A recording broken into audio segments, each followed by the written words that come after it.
Assalamualaikum warahmatullahi wabarakatuh. Halo adik-adik, berjumpa lagi di channel Yuniawan Sela Aji Course.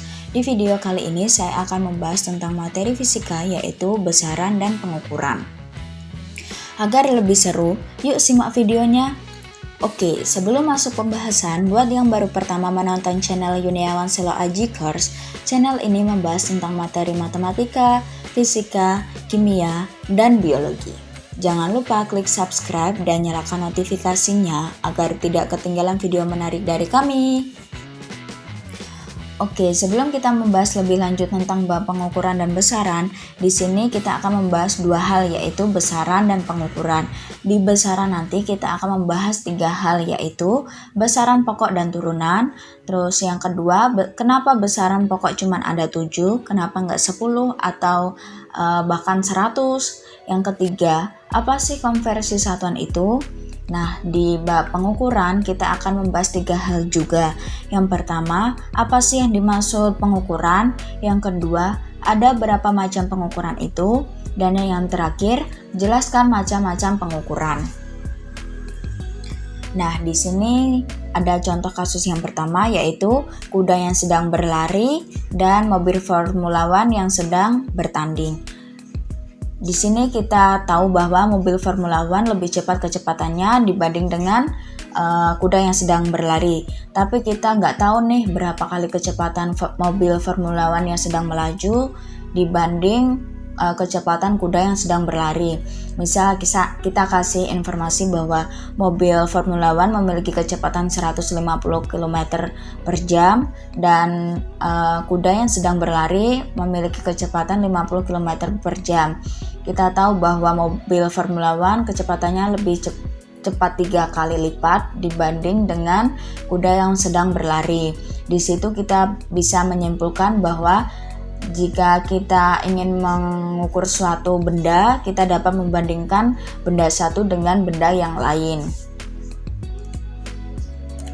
Selanjutnya ada besaran pokok. Di besaran pokok ini ada 7 yang perlu kita tahu, yaitu panjang. Panjang biasanya digunakan untuk mengukur panjang benda, massa digunakan untuk mengukur massa atau kandungan materi benda, waktu digunakan untuk mengukur selang waktu dua peristiwa atau kejadian, kuat arus digunakan untuk mengukur arus listrik atau aliran muatan listrik dari satu tempat ke tempat lain, suhu digunakan untuk mengukur seberapa panas sih suatu benda itu, intensitas cahaya digunakan untuk mengukur seberapa terang cahaya yang jatuh pada benda, dan yang terakhir yaitu jumlah zat digunakan untuk mengukur jumlah partikel yang terkandung dalam benda. Di sini juga ada lambang besaran pokoknya, satuannya, dan lambang satuan yang biasa digunakan untuk pengukuran. Nah, di sini ada dua tambahan, yaitu yang pertama sudut bidang datar dan sudut ruang. Jadi kita tahu biasanya sudut bidang datar dan sudut ruang ini digunakan pada saat kuliah gitu. Tapi biasanya di SMA juga ada sih, tapi nggak sesering pas kuliah gitu. Selanjutnya kita membahas tentang mengapa besaran hanya 7 saja. Mengapa pada tabel tadi ditetapkan sebagai besaran pokok, kenapa nggak besaran turunan? Nah, di sini kita jawab bahwa jumlah paling sedikit yang memungkinkan besaran lain dapat diturunkan. Jika kurang dari 7, maka ada besaran lain yang tidak diperoleh dari besaran pokok. Nah, besaran pokok ini diukur dengan tingkat ketelitian yang sangat tinggi. Soalnya kalau misal besaran pokoknya kita mengukurnya asal-asalan, pasti di besaran turunan kita juga pasti salah dalam mengukur. Jadi, semua besaran lain selain besaran pokok dinamakan besaran turunan. Dan semua besaran turunan merupakan kombinasi dari besaran pokok. Jadi, besaran turunan itu di dalamnya terkandung beberapa dari besaran pokok gitu, gabungan dari besaran pokok gitu. Nah, selanjutnya di sini ada contoh kasus 2. Ada guru yang sedang menyuruh 3 siswanya untuk mengukur panjang penggaris. Murid 1 melapor 1,5 panjang penggaris, murid 2 melapor 150 panjang penggaris, sedangkan murid 3 melapor 1500 panjang penggaris. Nah, di antara ketiga murid ini siapa di antara mereka yang menang? Jadi kita kan belum tahu nih siapa yang menang, karena dalam laporan 3 siswa ada informasi yang hilang, yaitu satuan yang digunakan gitu dalam mengukur panjang penggaris. Kalau misal nih siswa pertama melaporkan 1,5 meter, siswa kedua melaporkan 150 cm, dan siswa ketiga melapor 1500 mm, maka hasil pengukuran mereka bertiga sama. Jadi di antara mereka bertiga tidak ada yang menang karena sama semua. Dan orang lain yang tidak ikut mengukur akan memberi kesimpulan yang sama tentang panjang meja, bahwa panjang meja tuh ternyata segini ya, kalau misal besaran satuannya berbeda gitu, tapi tetap sama intinya gitu.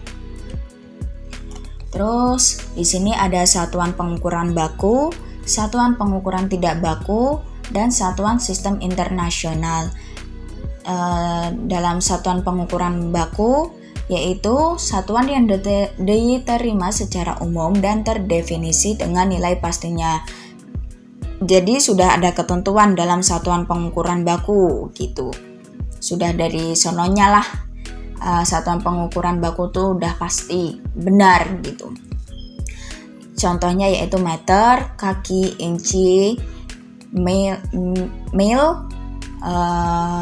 kilogram, gram, dan lain-lain.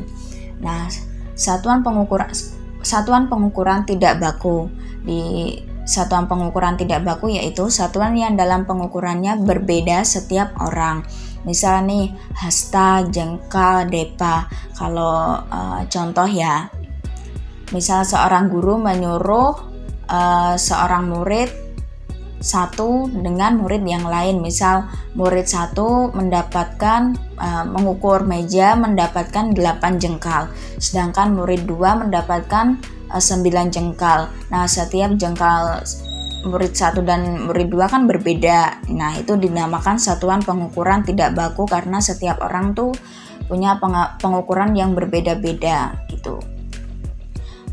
Selanjutnya ada satuan sistem internasional. Satuan sistem internasional yaitu satuan yang memudahkan kita yang sering mengukur dengan orang lain. Jadi satuan sistem internasional tuh sifatnya sama di setiap dunia. Soalnya biar mudah gitu buat mengukur satu orang dengan orang yang lain. Di satuan sistem internasional ada 2. Yang pertama ada MKS yaitu meter, kilogram, dan sekon. Yang kedua ada CGS yaitu sentimeter, gram, dan sekon gitu. Saya Chandrawati Ardiningrum, channel Yuniawan Selo Aji Course. Terima kasih sudah menonton. Jangan lupa like, comment, and subscribe. Semoga bermanfaat ya. Sampai ketemu di video-video selanjutnya. Bye-bye.